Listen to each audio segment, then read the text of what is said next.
친정이 그 모양이니까 당신도 그 꼴이지. 당장 무릎 꿇어. 차가운 대리석 바닥에 무릎이 닿는 순간 연회장 샹들리에 불빛이 눈물과 함께 흔들렸습니다. 하얀 유니폼 위로 뿌려진 물이 천천히 스며들었고 수십 명의 직원이 지켜보는 앞에서 제 뺨에는 붉은 손자국이 선명하게 남았죠.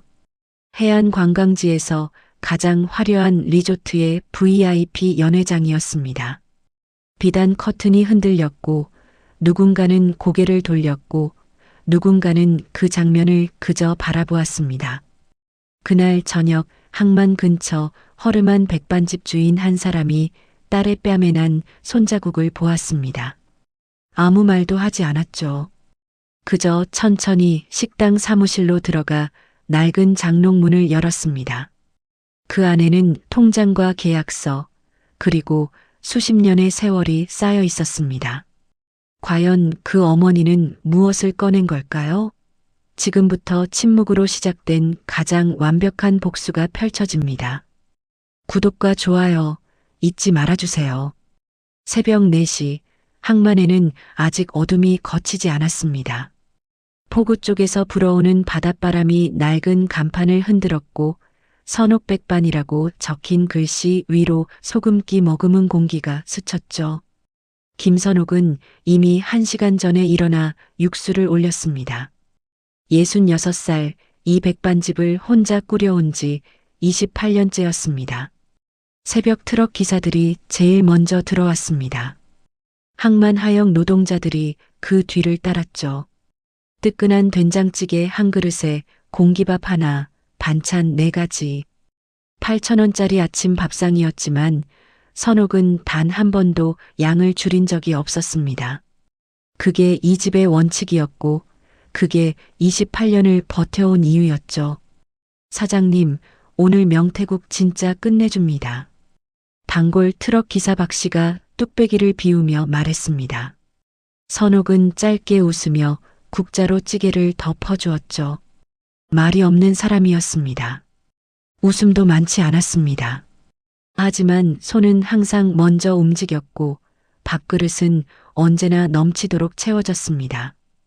오전 장사가 끝날 무렵 선옥의 휴대폰이 울렸습니다. 딸 하은이었습니다. 엄마, 나 오늘 조금 늦을 것 같아. 연회장 행사 뒷정리가 있어서. 목소리가 평소보다 낮았습니다. 선옥은 바로 알아챘죠. 딸이 애써 아무렇지 않은 척할 때 나오는 그 목소리를 어미가 모를 리 없었습니다. 밥은 먹었어? 응, 먹었어.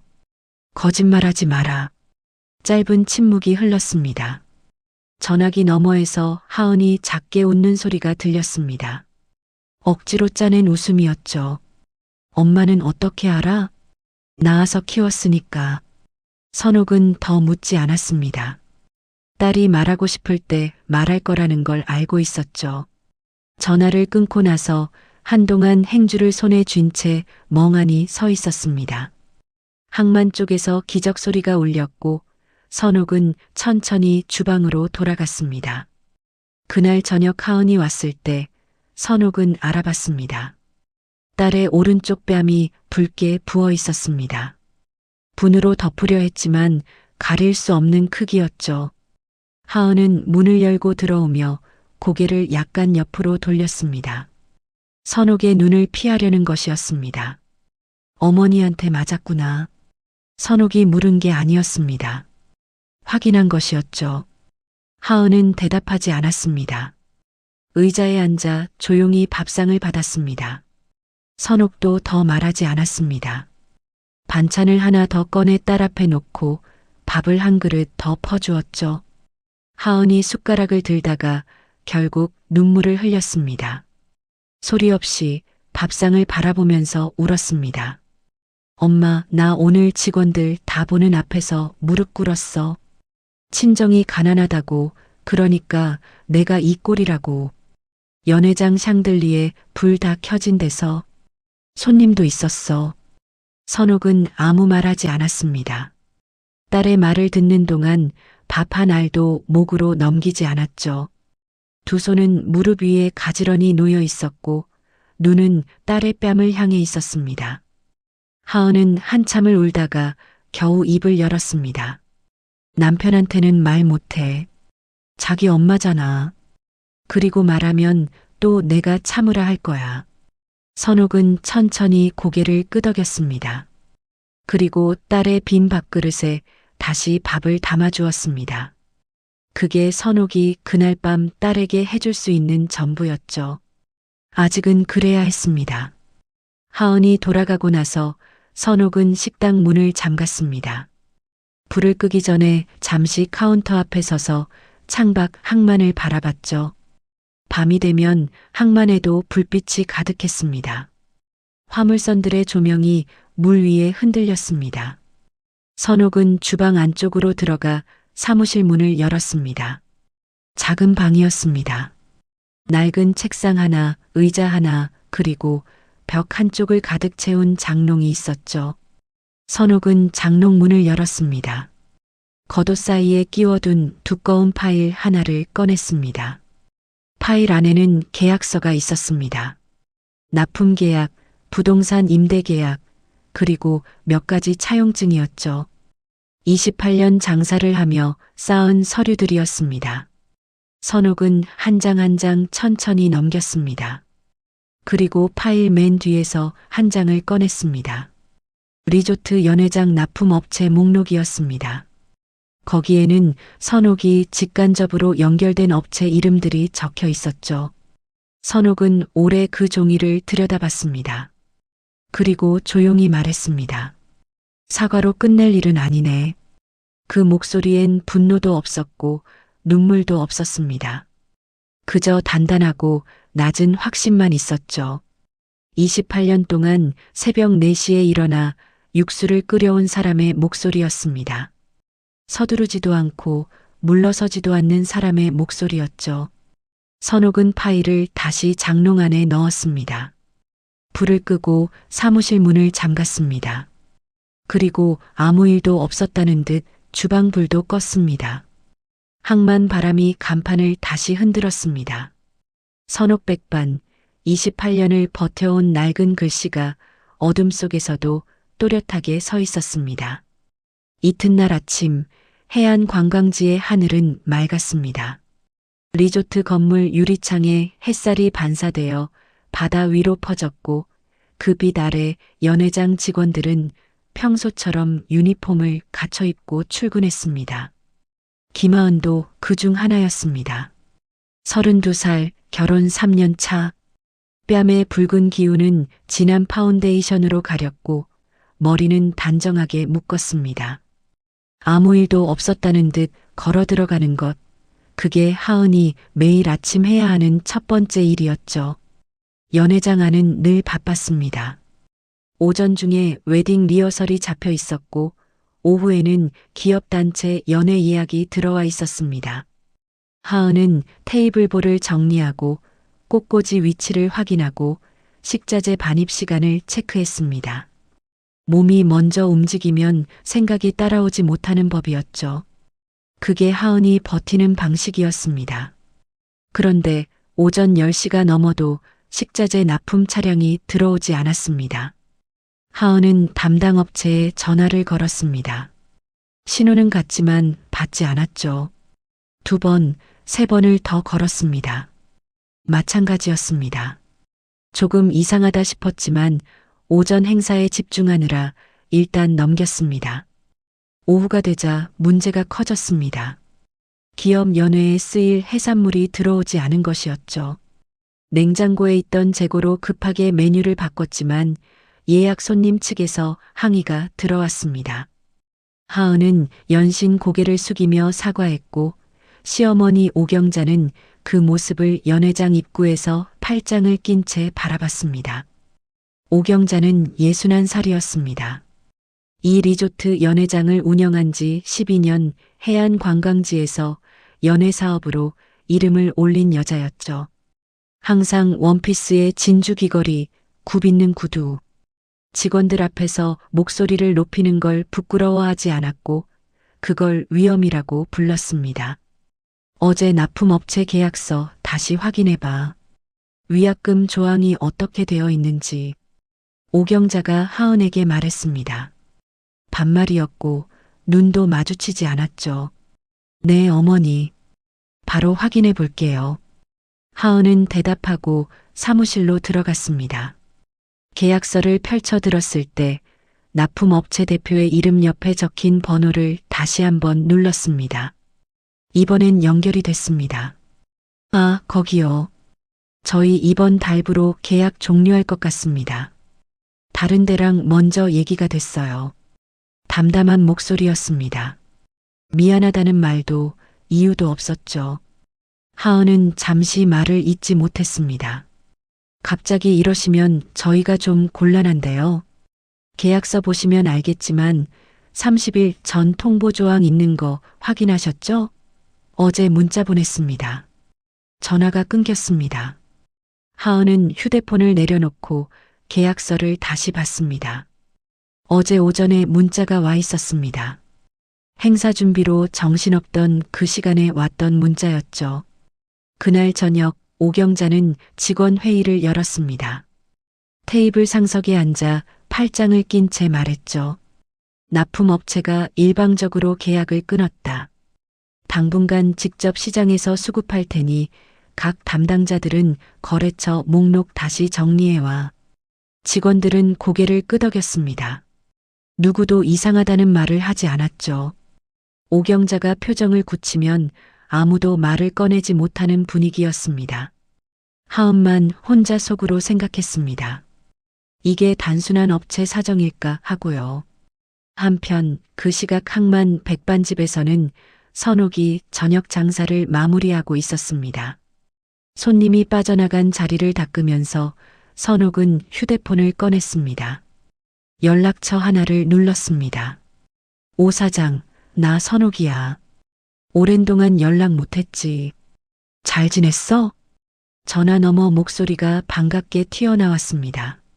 어이, 선옥 씨. 오랜만이네. 무슨 일이야? 일은 무슨. 그냥 밥 한번 먹자고.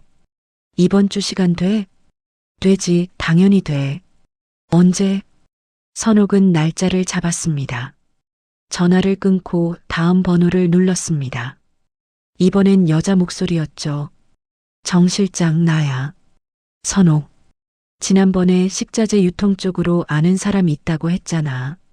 그 사람 아직 연락돼? 어머 언니. 오랜만이다. 응, 걔 아직 그쪽이래. 소개시켜줄까? 고마워. 부탁할게. 선옥은 통화를 마치고 수첩을 펼쳤습니다. 거기엔 이름들이 빼곡하게 적혀 있었습니다. 항만에서 28년을 장사하며 쌓은 이름들이었죠. 트럭기사, 납품업자, 건물주, 어시장 상인, 전직 공무원.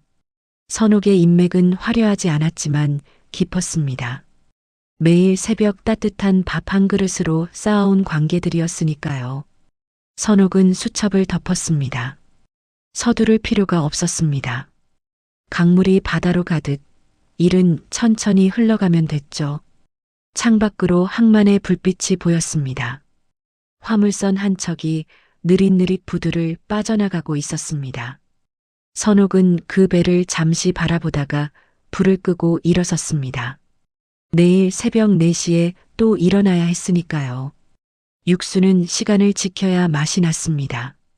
사흘이 지났습니다. 리조트 연회장에는 또 다른 이상 징후가 찾아왔습니다.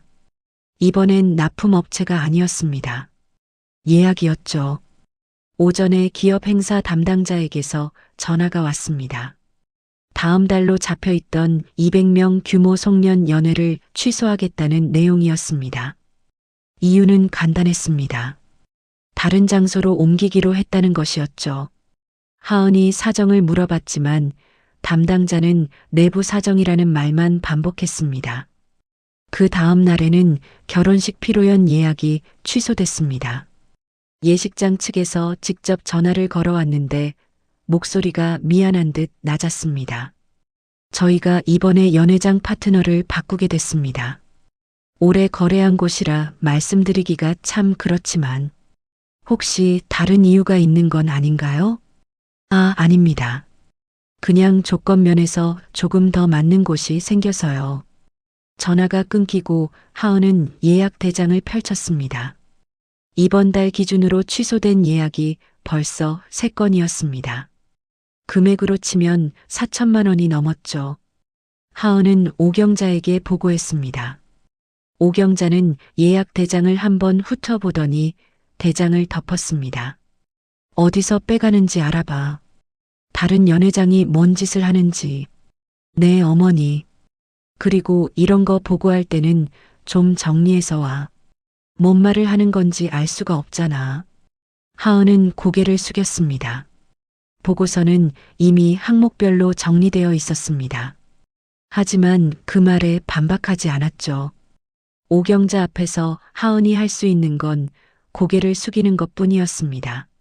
사무실로 돌아온 하은은 인터넷을 열었습니다. 혹시 근처에 새로 생긴 연회장이 있는지 검색했죠.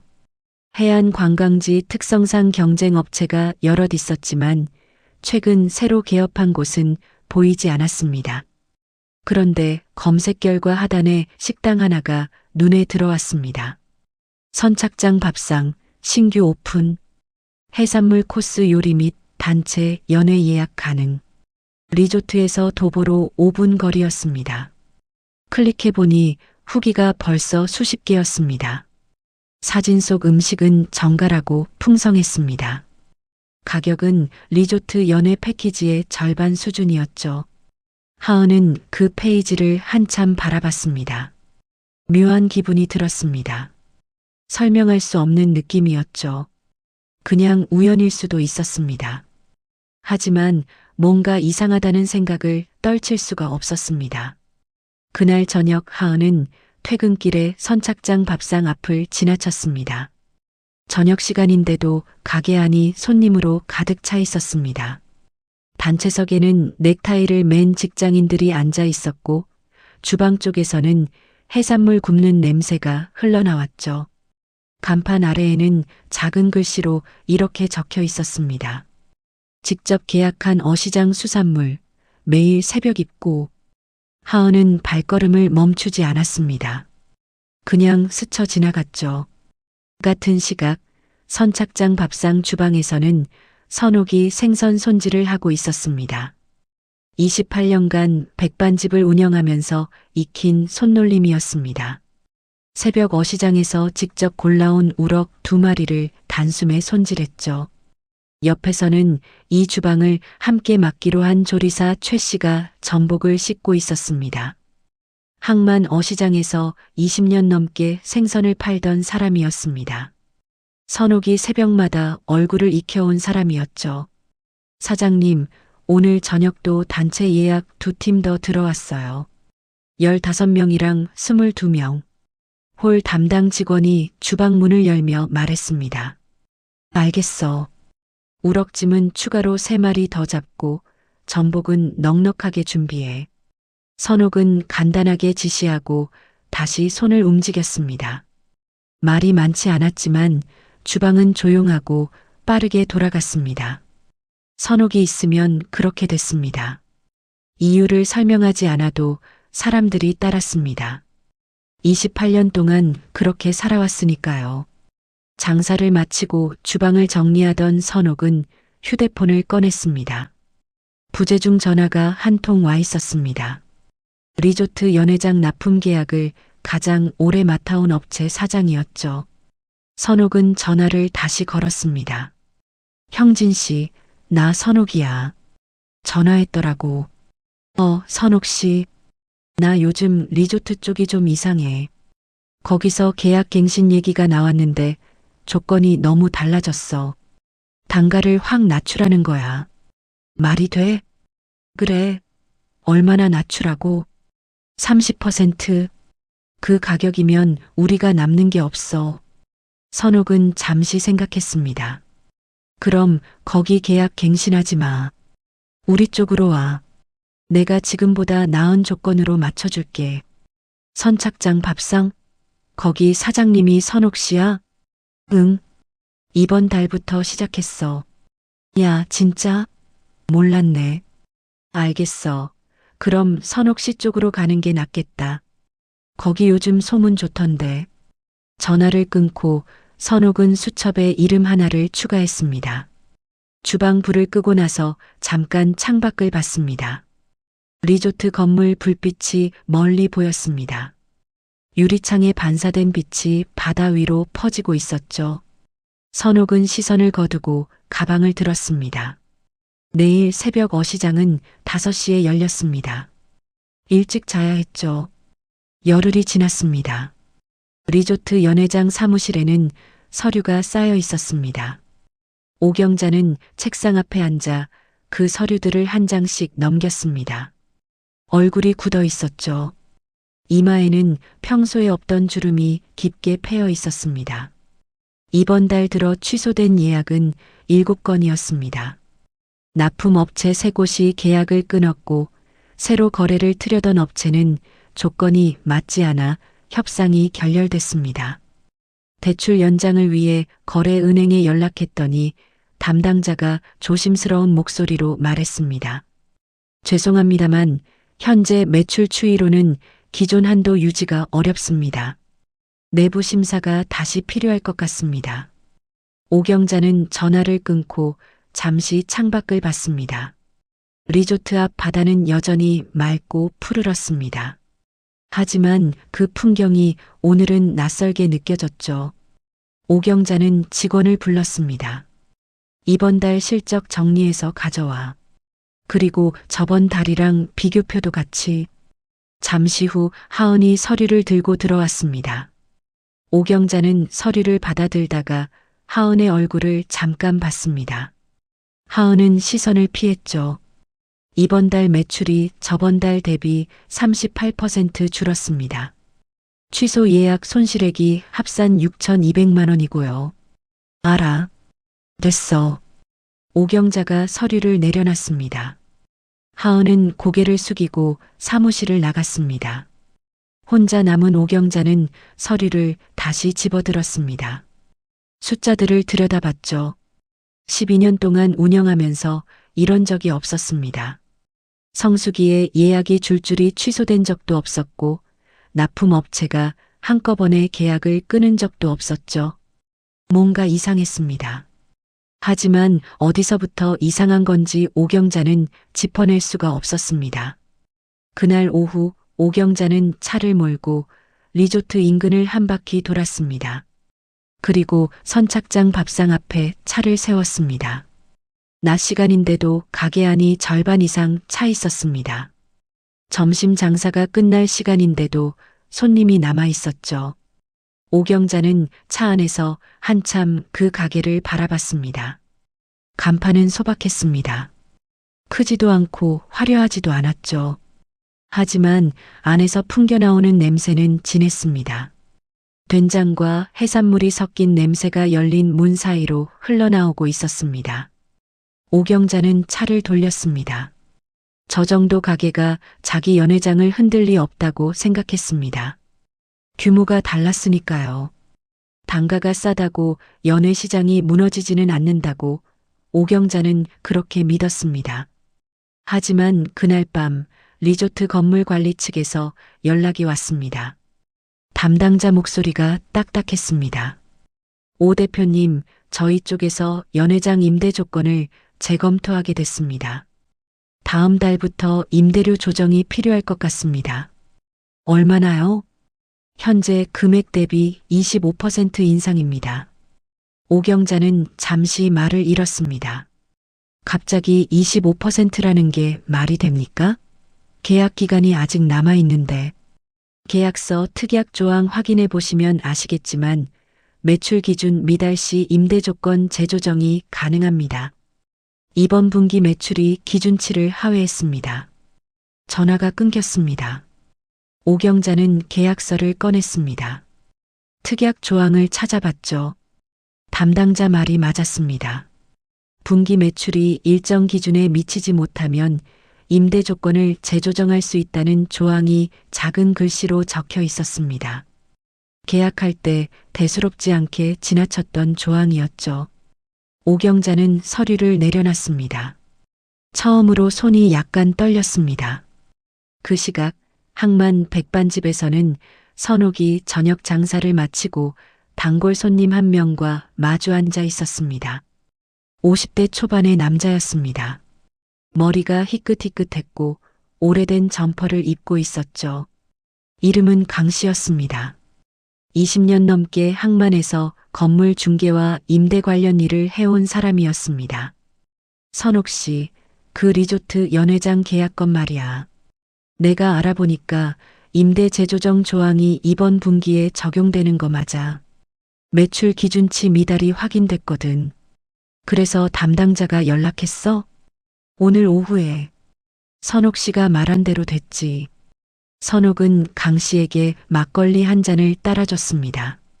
수고했어. 근데 선옥 씨, 이거 계속 가면 저쪽이 진짜 힘들어질 수도 있어. 괜찮겠어? 선옥은 잔을 들어 한 모금 마셨습니다. 그리고 천천히 말했습니다. 내 딸 뺨에 손자국 낸 사람이야. 강 씨는 더 묻지 않았습니다. 잔을 들어 선옥과 부딪혔습니다. 창밖으로 항만 불빛이 흔들렸습니다. 파도 소리가 멀리서 들려왔죠. 선옥은 잔을 내려놓고 창밖을 바라봤습니다. 표정은 여전히 조용했습니다. 서두르지 않았고 흔들리지도 않았습니다. 강물이 바다로 가듯 일은 흘러가고 있었습니다. 그리고 바다는 이미 가까워지고 있었죠. 2월이 바뀌었습니다. 해안 관광지에는 봄 성수기를 앞두고 관광객들이 하나둘 늘어나기 시작했습니다. 리조트 건물 외벽에는 봄 패키지 현수막이 걸렸고 로비에는 새 꽃꽂이가 놓였습니다. 하지만 연회장 안은 달랐습니다. 예약 대장에 빈칸이 늘었고 직원들 사이에 낮은 목소리가 돌기 시작했습니다. 이번 달 급여가 늦는다는 말 들었어? 며칠 늦는다고 했는데 저번 달도 그랬잖아. 저번 달엔 사흘이었는데 이번엔 일주일 넘었어. 하은은 그 말을 들으면서도 모른 척했습니다. 직원들 앞에서 시어머니 얘기를 꺼낼 수 없었죠. 하지만 속은 타들어갔습니다. 자기 급여도 열흘째 들어오지 않고 있었으니까요. 오경자는 요즘 들어 사무실 문을 자주 잠갔습니다. 전화 통화가 길어졌고 목소리가 낮아졌습니다. 직원들과 눈을 마주치는 일이 줄었고 연회장에 내려오는 횟수도 줄었죠. 예전엔 유니폼 하나라도 구겨지면 당장 불러 세우던 사람이었는데 요즘은 그런 것도 눈에 들어오지 않는 듯 했습니다. 어느 날 오후 하은이 서류를 들고 사무실로 올라갔을 때 오경자가 전화를 하고 있었습니다. 노크를 했지만 대답이 없어서 문 앞에 서 있었는데 안에서 오경자의 목소리가 흘러나왔습니다. 이자율이 얼마라고요? 그게 말이 됩니까? 다른 데는 없어요? 제발 좀 알아봐줘요. 하은은 서류를 문 앞에 두고 조용히 내려왔습니다. 심장이 천천히 가라앉았습니다. 이자율이라는 말이 머릿속에 맴돌았죠. 은행이 아닌 어딘가에 연락하는 목소리였습니다. 그날 저녁 하은은 퇴근길에 선착장 밥상 앞을 다시 지나쳤습니다. 이번엔 발걸음이 저절로 느려졌습니다. 가게 안을 들여다봤습니다. 저녁 시간이라 자리가 거의 찼습니다. 단체석에는 정장 차림의 사람들이 앉아 있었고 창가 자리에는 가족 단위 손님들이 보였습니다. 주방 쪽에서 생선 굽는 소리가 났습니다.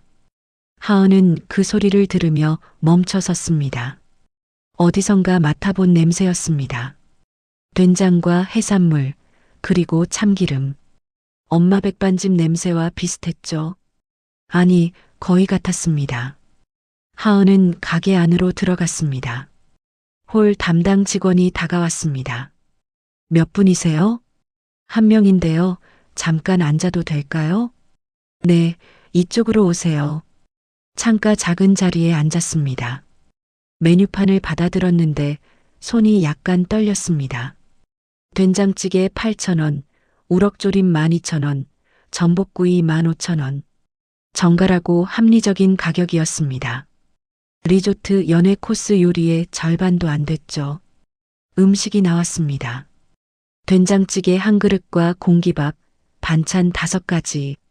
하은은 숟가락을 들었습니다. 한 입 먹는 순간 눈이 살짝 커졌습니다. 맛이 좋았습니다. 손이 많이 간 맛이었죠. 시간을 들여 우려낸 육수가 느껴졌습니다. 엄마가 끓이는 된장찌개 맛이었습니다. 하은은 천천히 밥을 먹으면서 주방 쪽을 봤습니다. 주방 문이 약간 열려 있었습니다. 안에서 움직이는 사람의 뒷모습이 보였습니다. 짧게 자른 머리, 작은 체구, 흰 앞치마. 손놀림이 빠르고 군더더기가 없었습니다. 하은은 숟가락을 내려놨습니다. 심장이 쿵 하고 내려앉았습니다. 그 뒷모습이 낯익었습니다. 너무나 낯익었죠. 평생 봐온 뒷모습이었습니다. 새벽마다 주방에 서 있던 육수 냄새를 달고 살던 그 사람의 뒷모습이었습니다. 하은은 자리에서 일어났습니다. 주방 쪽으로 천천히 걸어갔습니다. 홀 직원이 손님, 저쪽은 주방이라서요 하고 말했지만 하은은 멈추지 않았습니다. 주방 문을 열었습니다. 선옥이 돌아봤습니다. 두 사람의 눈이 마주쳤습니다. 하은의 입에서 소리가 나오지 않았습니다. 선옥은 손에 들고 있던 국자를 내려놓고 앞치마로 손을 닦았습니다. 그리고 조용히 말했습니다. 왔어? 마치 집에 돌아온 딸을 맞이하는 것처럼 자연스러운 말이었습니다. 선옥은 그 이상 아무 말도 하지 않았습니다. 그냥 딸을 보고 있었죠. 하은의 눈에 눈물이 차올랐습니다. 엄마, 여기가 엄마 가게야? 응. 언제부터? 이번 달 초. 하은은 주방 문을 잡고 서서 엄마를 봤습니다. 선옥은 다시 국자를 들었습니다. 찌개를 젓고 불을 줄이고 옆 냄비 뚜껑을 확인했습니다. 손은 쉬지 않았죠. 엄마, 혹시... 하은이 말을 멈췄습니다. 선옥은 대답하지 않았습니다. 딸이 하려는 말을 알고 있었지만 먼저 꺼내지 않았죠. 리조트 납품 업체들이 계약 끊은 거, 예약 취소된 거, 엄마가 한 거야? 선옥은 잠시 불을 바라봤습니다. 그리고 천천히 고개를 돌려 딸을 봤습니다. 밥 먹고 얘기해. 그 말뿐이었습니다. 하은은 더 묻지 못했습니다. 선옥이 국그릇 하나를 퍼서 카운터 쪽으로 내밀었습니다. 따뜻한 김이 피어올랐습니다. 하은은 그 그릇을 받아들고 카운터 앞 의자에 앉았습니다. 눈물이 뺨 위로 흘렀습니다. 소리 없이 국그릇을 두 손으로 감싸쥐고 울었습니다. 선옥은 보지 않는 척 주방 일을 계속했습니다. 하지만 딸 쪽으로 향한 귀는 놓지 않았죠. 항만 바람이 가게 문틈으로 스며들었습니다. 된장 냄새와 바다 냄새가 섞였습니다. 그 냄새가 하은의 어린 시절과 닮아 있었습니다. 엄마 백반집, 새벽 4시, 육수 끓는 소리.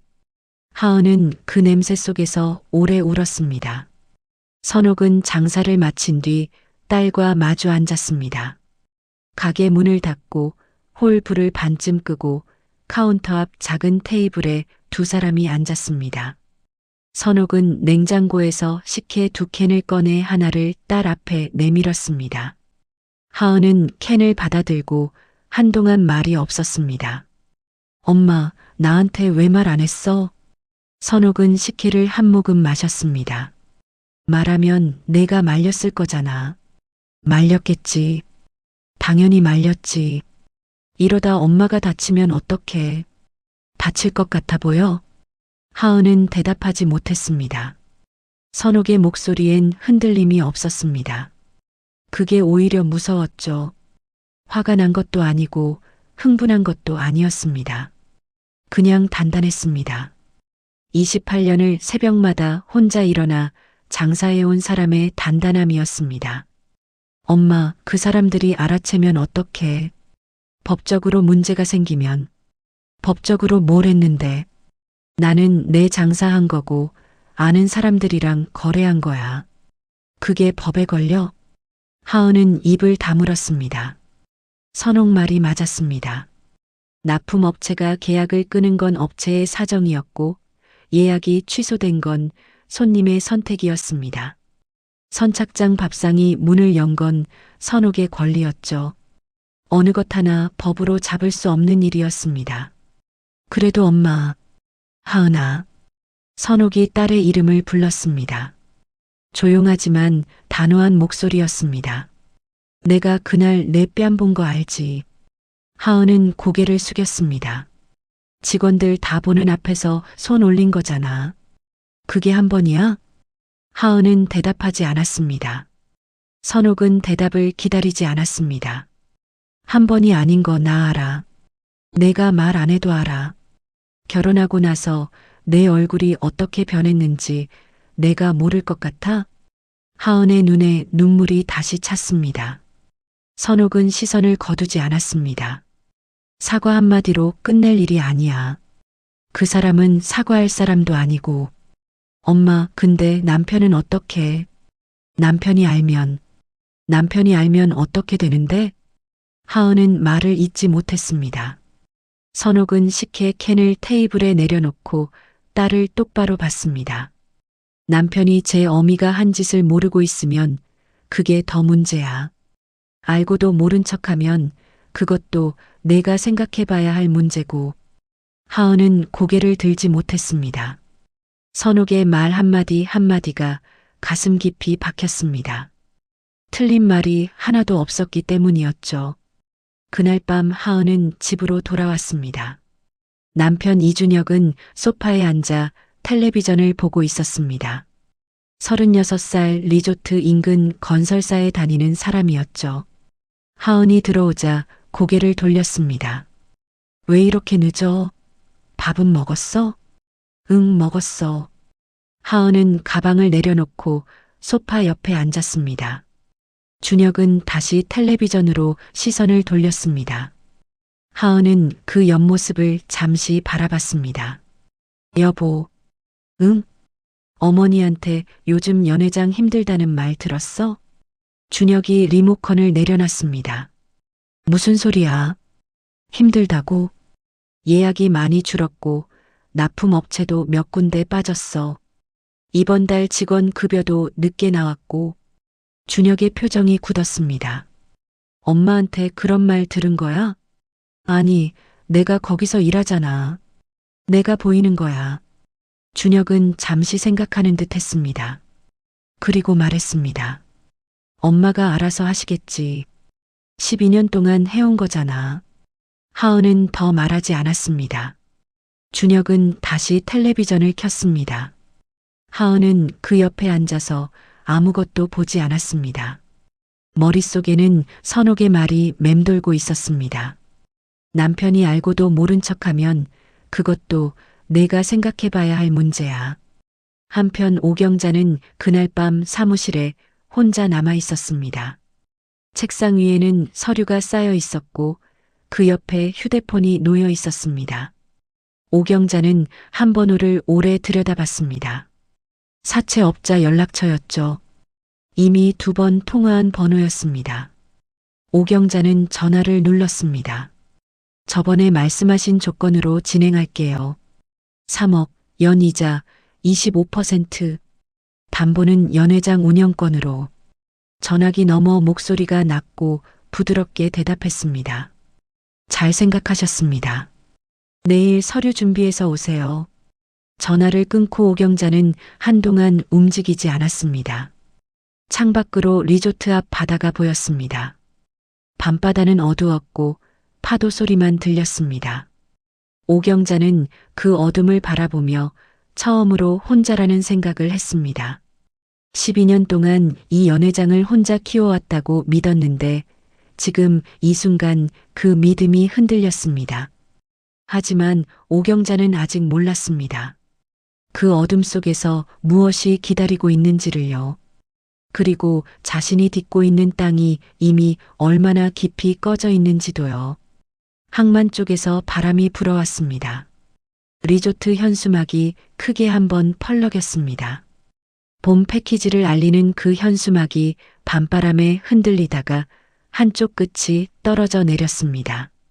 아무도 보지 않는 밤이었습니다. 봄이 왔습니다. 해안 관광지에는 벚꽃이 피었고 주말마다 관광객이 몰렸습니다. 선착장 밥상 앞에는 대기줄이 생겼습니다. 점심시간이면 15명에서 20명씩 줄을 서서 기다렸고 저녁엔 단체 예약이 빠짐없이 찼습니다. 선옥은 새벽 4시에 일어나 어시장을 다녀오고 5시에 육수를 올리고 6시에 주방 직원들이 출근하면 하루를 시작했습니다. 몸은 고됐지만 손은 쉬지 않았습니다. 반면 리조트 연회장은 조용했습니다. 봄 성수기인데도 예약 대장에 빈칸이 많았습니다. 직원 4명이 이미 퇴사했고 남은 직원들도 낮은 목소리로 이직 얘기를 나눴습니다. 하은은 그 사이에서 매일 버텼습니다. 웃지 않아도 되는 자리에서도 웃었고 울고 싶은 자리에서도 참았습니다. 그러던 어느 날 오전 오경자가 연회장으로 내려왔습니다. 평소와 달리 진주 귀걸이를 하지 않았고 원피스 대신 수수한 재킷 차림이었습니다. 얼굴이 부어 있었고 눈밑이 거뭇했습니다. 잠을 제대로 못 잔 사람의 얼굴이었죠. 오경자는 하은을 불렀습니다. 사무실로 올라와. 하은은 하던 일을 멈추고 따라 올라갔습니다.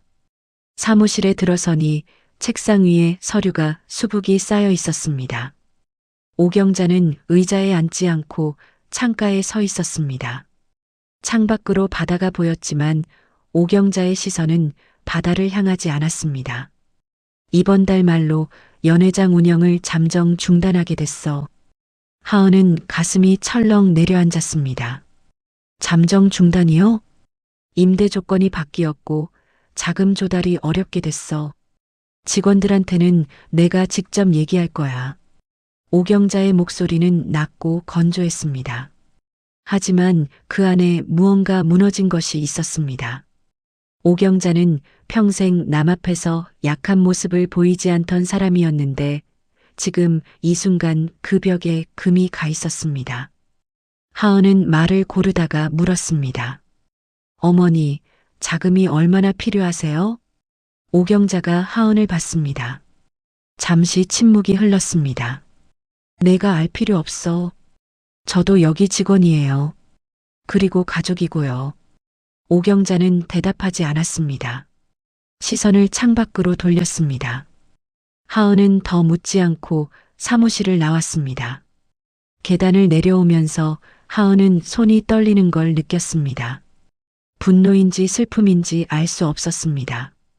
뺨을 때리던 사람이 무너지고 있었습니다. 그런데 이상하게도 시원하지 않았습니다. 그냥 아팠습니다. 그날 저녁 하은은 선착장 밥상으로 갔습니다.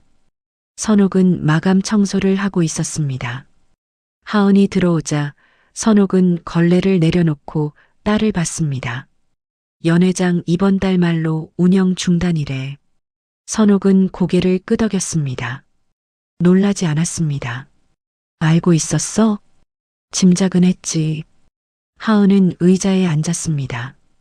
한참을 말없이 있다가 입을 열었습니다.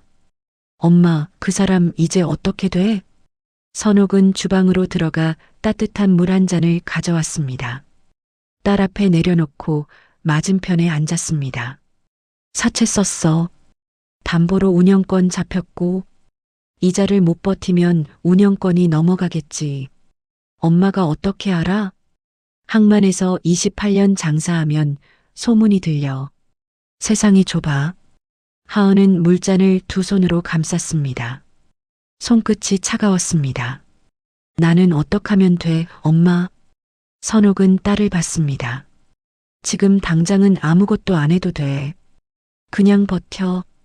버티다가 끝이 나면 그 다음을 생각하면 되지. 선옥의 말은 짧았지만 흔들리지 않았습니다. 하은은 그 말을 한동안 가슴에 담고 있었습니다. 사흘 뒤 오경자가 항만 백반집으로 왔습니다. 점심 장사가 끝난 오후 2시였습니다. 가게 안에 손님이 없었고 직원들은 잠깐 쉬는 시간이었습니다. 선옥은 주방에서 저녁 준비를 하고 있었습니다. 문이 열리는 소리에 고개를 돌렸습니다. 오경자였습니다. 예전의 오경자가 아니었습니다. 진주 귀걸이도 없었고 굽있는 구두도 없었습니다. 낡은 운동화에 수수한 옷차림이었죠. 얼굴은 더 수척해져 있었고 눈이 충혈되어 있었습니다. 선옥은 국자를 내려놓고 주방에서 나왔습니다. 두 사람이 마주 섰습니다. 오경자가 먼저 입을 열었습니다. 저 좀 도와주세요. 목소리가 갈라졌습니다. 오경자는 시선을 내리깔았습니다. 그리고 천천히 무릎을 꿇었습니다. 식당 바닥에 항만 백반집 낡은 장판 위에 12년 동안 해안 관광지 연회 사업으로 이름을 올리던 오경자가 무릎을 꿇었습니다. 살려주세요. 제발. 선옥은 그 모습을 내려다봤습니다. 표정이 변하지 않았습니다. 분노도 없었고 승리의 기색도 없었죠. 그냥 조용히 오경자를 봤습니다. 그리고 천천히 입을 열었습니다. 일어나세요. 오경자가 고개를 들었습니다. 선옥은 맞은편 의자를 당겼습니다. 앉아요. 오경자가 천천히 일어나 의자에 앉았습니다. 선옥도 맞은편에 앉았습니다. 두 사람 사이에 잠시 침묵이 흘렀습니다. 항만 쪽에서 바람소리가 들렸습니다. 선옥이 먼저 말했습니다. 그날 우리 딸 뺨 때리던 손 기억나세요? 오경자의 얼굴이 굳었습니다. 시선이 흔들렸습니다. 그게 한 번이 아니라는 거 나 알아요. 직원들 다 보는 앞에서 무릎 꿇린 것도 알고 친정이 가난하다고 사람 앞에서 모욕한 것도 알아요. 오경자는 입술을 달싹였습니다. 하지만 말이 나오지 않았습니다. 선옥은 계속했습니다. 나는 복수한 게 아니에요. 내 딸한테 손 올린가 계산한 것뿐이에요. 그 말이 가게 안에 조용히 가라앉았습니다. 오경자는 고개를 숙였습니다. 어깨가 떨렸습니다. 선옥은 자리에서 일어나 주방으로 들어갔습니다. 잠시 후 따뜻한 물 한 잔을 가져와 오경자 앞에 내려놨습니다. 오늘은 그만 가세요. 할 얘기가 있으면 다음에 와요. 오경자는 물잔을 보다가 천천히 일어섰습니다. 문 쪽으로 걸어가다가 멈췄습니다. 뒤돌아보지 않고 말했습니다. 죄송합니다. 선옥은 대답하지 않았습니다. 오경자가 문을 열고 나갔습니다. 문이 닫히는 소리가 났습니다. 선옥은 한동안 그 자리에 서 있었습니다. 항만 바람이 가게 문틈으로 스쳤습니다. 선옥은 눈을 감았다가 천천히 떴습니다. 그리고 주방으로 돌아가 다시 국자를 들었습니다. 저녁 장사가 남아 있었습니다. 여름이 왔습니다. 해안 관광지의 바다는 짙은 파란색으로 물들었고 선착장 밥상 앞에는 여전히 줄이 서 있었습니다. 선옥은 새벽 4시에 일어났습니다. 어시장을 다녀오고 육수를 올리고 주방을 정리했습니다. 달라진 건 없었습니다. 몸이 익힌 시간은 쉽게 바뀌지 않았죠. 리조트 연회장은 봄이 끝나기 전에 간판을 내렸습니다. 사채 이자를 버티지 못한 오경자는 운영권을 넘겼고 연회장은 다른 업체로 교체됐습니다. 직원들은 뿔뿔이 흩어졌습니다. 12년 동안 해안 관광지 연회 사업을 이끌던 오경자의 이름은 그렇게 그 자리에서 지워졌습니다. 하은은 연회장이 문을 닫던 날 퇴직 서류에 사인을 했습니다. 마지막으로 연회장 안을 한번 돌아봤습니다. 샹들리에가 꺼져 있었습니다. 불이 꺼진 연회장은 그냥 텅 빈 방이었습니다. 화려했던 것들은 빛이 없으면 아무것도 아니었습니다. 하은은 그 사실을 그 방 안에서 처음으로 똑똑히 봤습니다. 퇴직하고 나서 하은은 한동안 선착장 밥상에서 엄마 일을 도왔습니다. 홀을 정리하고 손님을 안내하고 마감 청소를 했습니다. 거창한 역할이 아니었습니다. 하지만 오래간만에 몸이 편했습니다. 누군가 뒤에서 지켜보며 흠을 잡는 사람이 없었고 고개를 숙이지 않아도 됐습니다. 그냥 일하면 됐습니다. 어느 저녁 하은이 테이블을 닦다가 선옥에게 말했습니다. 엄마, 나 요리 배우고 싶어. 선옥이 주방에서 고개를 내밀었습니다. 요리? 응. 엄마 옆에서 보니까 나도 해보고 싶더라고. 제대로 배워서 나중에 작은 거라도 해보고 싶어. 선옥은 잠시 딸을 봤습니다. 그리고 아무 말 없이 다시 주방으로 들어갔습니다. 잠시 후 앞치마 하나를 가져다 하은 앞에 내밀었습니다. 그럼 오늘부터 들어와. 하은이 앞치마를 받아들었습니다. 눈이 살짝 붉어졌지만 웃었습니다. 처음 보는 웃음이었습니다. 억지로 만든 웃음이 아닌 그냥 나온 웃음이었죠. 그날부터 하은은 선옥 옆에서 요리를 배웠습니다. 칼 잡는 법부터 시작했습니다. 선옥은 말로 가르치지 않았습니다. 그냥 옆에서 손을 보여줬습니다. 하은은 그 손을 보고 따라했죠. 서툴렀습니다. 몇 번씩 실수했습니다. 선옥은 고치라고 다그치지 않았습니다. 다시 해보라고 했습니다. 그뿐이었습니다. 육수 끓이는 법을 배울 때였습니다. 하은이 불 조절을 잘못해서 육수가 탁해졌습니다. 선옥이 다가와 냄비를 들여다봤습니다.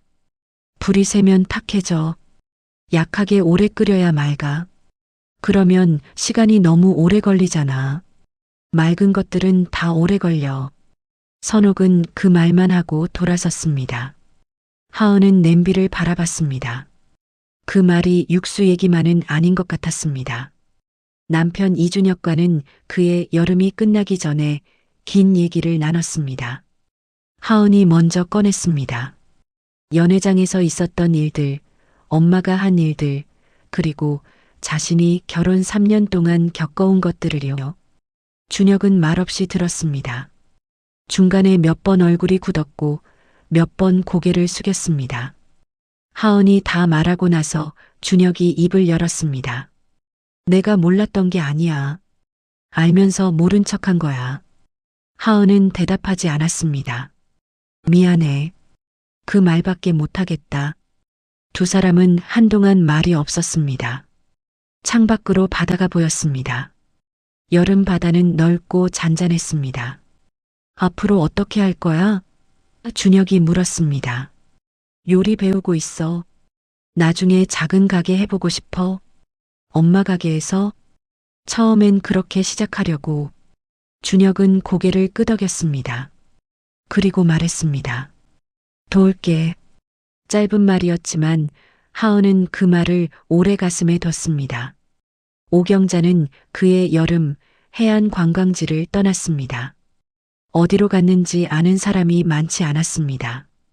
연회장 자리에는 새 업체가 들어왔고 새 간판이 걸렸습니다. 세상은 빠르게 채워졌습니다. 선옥은 가을 어느 날 아침 어시장에서 돌아오다가 잠깐 멈췄습니다.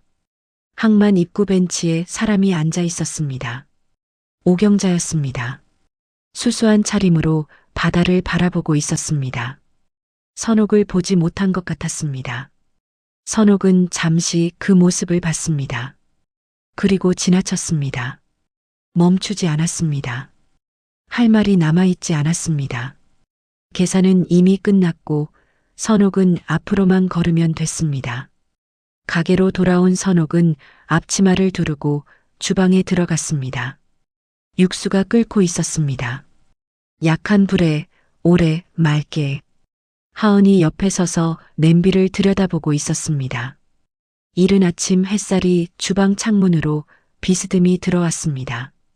엄마, 오늘 육수 맑게 잘 됐지? 선옥이 국자로 한번 저어보고 고개를 끄덕였습니다. 됐네. 하은이 웃었습니다. 선옥도 작게 웃었습니다. 두 사람이 나란히 서서 끓는 육수를 바라봤습니다. 말이 없었지만 주방은 따뜻했습니다. 항만 바람이 가게 문틈으로 스쳤습니다. 된장 냄새와 바다 냄새가 섞였습니다. 선옥백반, 선착장 밥상.